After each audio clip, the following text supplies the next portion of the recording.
The 2024 NBA Finals are set as your Dallas Mavericks will take on the Boston Celtics. Game 1 on Thursday night at TD Garden in Boston.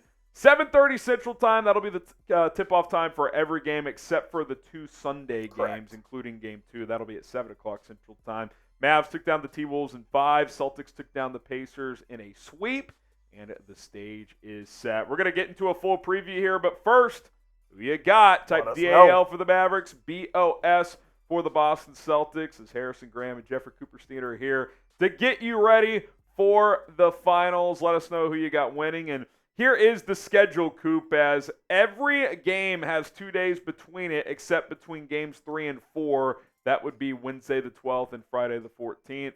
Besides that, though, there's going to be 2 days between each game as the NBA looks to milk this final series every year. Yeah, they love to drag these things out. I wish they could play every other day in the same city. And 2 days off between traveling cities is all right, but you would wish it would be every other day because after it just makes like losing and winning feel so much better or worse. If you lose and you have 2 days off before the next game, you're just like, I want to get to this right now. And then if you win, you kind of want to get back to it to try to go win another game. So, but this is the schedule. The schedule will not change, and they'll be tipping the ball off about 7:30 Eastern time on Thursday. I cannot wait. I can't believe we're here. The Mavericks going to TD Garden. There's so many storylines which we'll get into as well, but it's going to be a very, very exciting series. You look at the Celtics kind of rotation at this point. It's these 9 players, and, it's really 7, and then Hauser and Tillman kind of play here and there. But, look, one of the best starting 5s in the NBA. There's no question about it.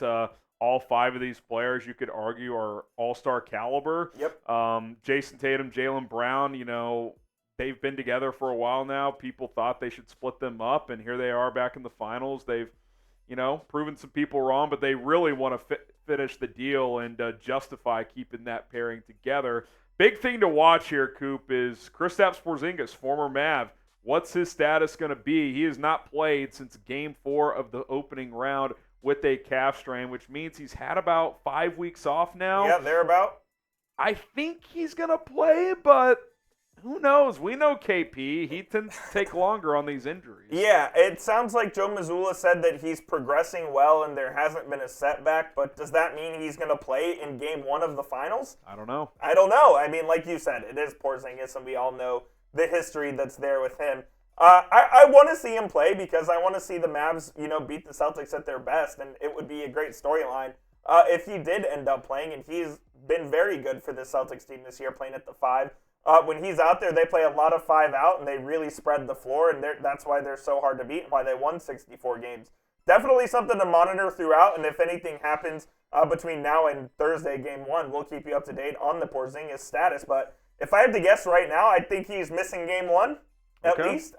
But I do think he'll play at some point in the series. Yeah, and look, I think his status could be the difference in this series potentially. Could be. And we'll talk about, some of the matchups and everything like that as we break that down in this preview. And coming up, we'll get to some keys to victory for the Dallas Mavericks to take down Boston in the NBA Finals. So stay tuned as we get you ready for that. But first, we do got to shout out our sponsor here on the show. That is PrizePicks. They've been with us throughout the entire NBA playoffs. They're going to stick with us in the NBA Finals as well. We appreciate them. Daily Fantasy made easy at PrizePicks.com/CLNS. Use the code CLNS to get a deposit match up to $100. You choose more or less on the stat projections that PrizePicks offers, and if you connect, you win some money. The NBA Finals are set, so get in on all of the action. We got a little 3-player Game 1 play here. More than 6 rebounds for Daniel Gafford. I thought his last 2 games of the T-Wolves series were arguably the 2 best games he's played in the playoffs. He's been fantastic.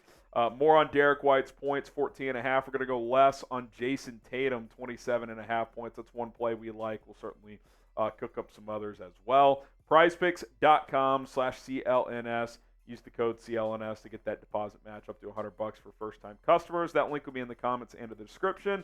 Choose more, choose less. It's PrizePicks, 2 to 6 player entries. You can play other sports too: baseball, hockey, tons of others. Esports. Check it out. Esports. Ramp it up here in June. Okay, let's get to some keys to victory. I think this first one, this ties into Porzingis' status, Coop. Use the pick and roll to your advantage. The Celtics, statistically, are the worst pick and roll defense up to this point in the playoffs among postseason teams. Al Horford is still a good player at his age, but he does not move like he used to. No. If you can get him to switch fairly consistently onto Luka or Kyrie, you got to like your chances there. Plus, he's just not a top-tier rim protector anymore. So if Luka can continue to get defenders in jail, and what that means is where they get stuck behind him or on his hip, he's going to force Al Horford to make a decision. And if he crashes on Luka, he's going to throw that lob. If he doesn't, Luka could shoot the floater over the top, or he can find a shooter in the corner. If he could pick apart Rudy Gobert, I think you could do the same with Al Horford. The statistics bear that out. And Luka, I think, has really emerged as the best half-court general in the NBA. I think that's been true for a little while, but I think people have seen that on display here in this playoffs. I think that's a clear area to attack. Absolutely. That's what the Mavs do anyway, but I think based on personnel in this series, Coop, you can really exploit that advantage. Yeah, we saw it in the Timberwolves series as well. It really doesn't matter how you defend the Mavs on the pick and roll. They kind of find a way to beat whatever coverage. If you're in drop coverage, Luka's going to get around the screen and take a three. If you're going to trap him, he'll throw it to Lively or Gafford. It'll be a 4-on-3 at the nail. They just have so many different ways to beat you from that pick and roll. It could be a drive and kick to either P.J. Washington or Derrick Jones as well. The Mavs need to take advantage of this if they're going to win this series. Like you said, Al Horford, not a guy that can move out on the perimeter. Porzingis, the Mavs really should test that calf and see how healthy he really is. Yep. Try to get him out there in space as well. If the Mavs can get them out there in space on the offensive end, they'll be able to score, I think, pretty much at will. Next is P.J. Washington and Derrick Jones Jr. elevate their game, especially offensively. I didn't think P.J. had his best offensive series against Minnesota. He hit some timely shots, but he didn't have a super efficient series. Jones was kind of hit and miss, had a couple really good games, couple kind of duds offensively. You don't really expect him to be great every night offensively. You kind of take what you can get from him. But I think especially Washington on the offensive end, Coop, I think if you're Boston, especially in those pick-and-roll situations, you'll kind of allow Washington to be open on the weak side and force him to make shots because he didn't do it consistently against Minnesota. He did do it in the second round against Oklahoma City. So if I'm Boston, I'm kind of willing to give Washington some looks early on in the series to see if he's able to knock him down. So if those two shots are making shots at a fairly consistent clip, I'm not even talking 40+%. Give me 35% from three.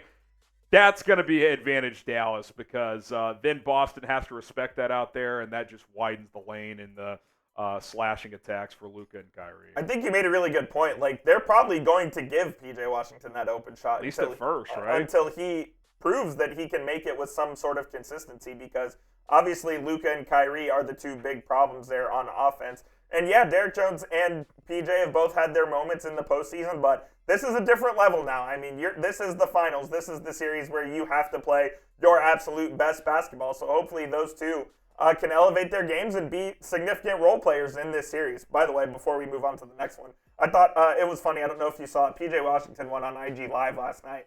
And Tyler Hero made a comment and said, "From Charlotte to the finals, how'd you get so lucky?" It was pretty funny. So BJ's been a huge part of this team, and I still think he will be in this final series as well. From DC to the finals, Daniel Gaff. Shout out Gaff as well, yes sir. The two guys they brought in were playing for laughing stocks, and 2.5 months later, or I guess 3.5 months now. We're in June. They're in the finals. Let's go. It's incredible. This one's kind of obvious. This is always true for the most part in these series. Your stars have to play better than theirs. That was very clear in the last round. In 4 out of 5 games. The one game they didn't, they lost. So by 5. That's how it goes. So yeah, I mean, Kyrie and Luka need to be better than Tatum and Brown. It's as simple as that. I mean, I think Luka's the best player in this series. I would give Tatum the advantage, although he hasn't been awesome in the playoffs. I don't really know how to gauge a lot of the Celtics' play so far in the postseason because they just haven't been tested that much. But I do think that if Kyrie is at least that third guy out of the 4, you're going to be in a good position because I would be pretty surprised if Luka didn't have the best series out of the 4. Now, it's not a guarantee. He's got to go out there and do it, but I feel like he really started to get healthy this last series, and now he's got 6 more days. Like, sure, no one's 100% this year, but I think this will be the healthiest he's been since before that 100%. knee sprain occurred in, Game 3 against the Clippers. Mm-hmm. I feel good about him having a big series. Kyrie's got to not necessarily match him, but he's got to be a legitimate running mate like he was for most of the Minnesota series. And it'll be fascinating to see those first 2 games, how Kyrie plays in Boston. There is no love lost between those two. I expect him to get booed every time he touches the ball. Absolutely. It's going to be a hostile environment over there in Boston. I think Kyrie will respond just fine, but it seems very simple, but it is true. If your stars outplay theirs, you have a better chance to win, plain and simple. Yeah. Before we move on to the next one, please be sure to hit that subscribe button. Thank you so much for 28,000 subscribers on the channel. We're going to be doing watch parties all throughout the NBA Finals, hopefully having a championship celebration here as well. So please subscribe and join the ride with us if you have not already. Next up, get help from the bench. Obviously, that starts with Derek Lively, who was a perfect 16 of 16 in the last round, which is just ridiculous. He should be full throttle with these 6 days off as well after that neck sprain. After Lively, who are you looking at most to contribute off the bench? I think the caught in the moment you would say Jaden Hardy, but I think it's got to be Josh Green. I think it's got to be Josh Green, and I think it's got to be Maxey as well. I think both of those two guys have to be willing to knock down open shots because they will get them. As we talked about in the pick and roll earlier, they're going to have open shots on the perimeter. So those two guys have got to find a way to knock down something and give you contributions. I thought Green was pretty good in Game 5 against Minnesota, and I think that Maxey is trying to find his footing here a little bit. He's obviously not 100% healthy, but he does provide you defense, and he provides you shooting when he's confident. Hopefully he can find some of that confidence with the full week off, maybe get close to 85% if possible. And I think those are the two guys that you're going to need to look at because you can't get away with playing 6 players in the finals. No, it was nice to see Maxey see one go in. You're going to play more. Green's going to be in this rotation. I don't think there's any question.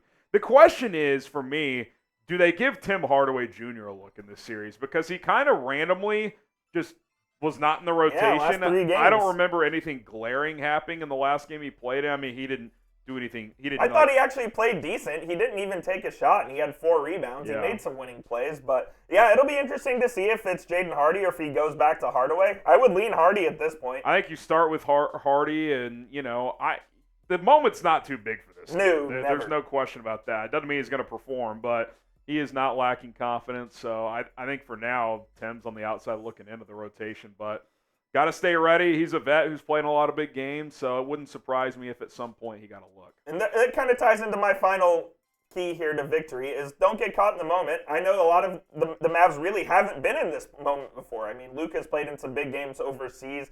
Kyrie obviously has won a championship. You have veterans like Markieff Morris, but he's not in the rotation. So just make sure that your eyes don't get too big and you just stay within yourself and stay within your role and go out there and play basketball, man. And I trust this team to do it. I mean, Derek Lively hasn't been phased at all. I mean, if anything, his game is elevated in the playoffs, which has been fun to watch. Daniel Gafford's never been on competitive teams before. He's come in here and has not. He had a couple shaky moments earlier on in the playoffs, but I think he's really found his footing.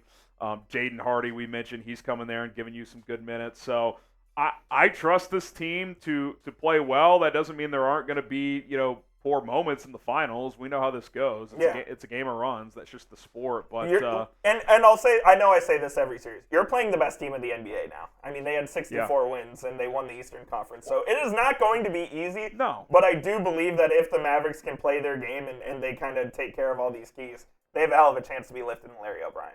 No doubt about it. What is your biggest key to victory against the Boston Celtics in the NBA Finals? Let us know what it is for you. And we'll do what we did last series. We'll count down from 3, and we'll make our prediction. We both picked the Wolves to lose in 7, the Mavs to win in 7. They won in 5, 1 and 6 the first 2 rounds. So, Coop, on go. We will announce who we are picking. 3, 2, 1, Mavs go. in 6. Mavs in 5. Wow. I'm going to go Mavs in 5. Okay. I really do think Luka's ready for this. I trust Dallas to at least get a split in the first 2 games. I think they will get a split. They're so good on the road. I just think they will get a split. Maybe I'm reaching a bit. I do respect Boston. No, I love it. I don't think this is a bad Boston team at all. I think we have overplayed a little bit how just easy their run has been. I mean, it's not their fault that they faced what they have faced, but I think also what comes with that is they haven't really been tested, and I don't really buy these. Well, they found a way to win these tight games against Indiana. I mean, Indiana choked. Indiana loses in the first round against any team that made the Western Conference playoffs. I'm sorry. That's just the reality of the situation. If the Knicks weren't beat the shit, they would have beaten Indiana in 5. We love Rick Carlisle, but that's just how I see it. I'm going to go Mavs in 5, man. I love it. I think if they get a split initially and win both at home, which they have not really done, but if they can do that this time, we know how they play in Game 5s historically, and we know how they play on the road. I think they could close that in Game 5 in Boston. So I'm going to go Mavs in 5. Maybe I eat my words, but and by the way, I don't think it'll be easy. I think there will be a lot of tight games, just like the Minnesota series until the last game. But I'm going to go Mavs in 5. Hit that subscribe button. We'll be here for all of it, previewing every single detail leading up to Game 1 on Thursday night. And, of course, we'll have live watch parties throughout the NBA Finals.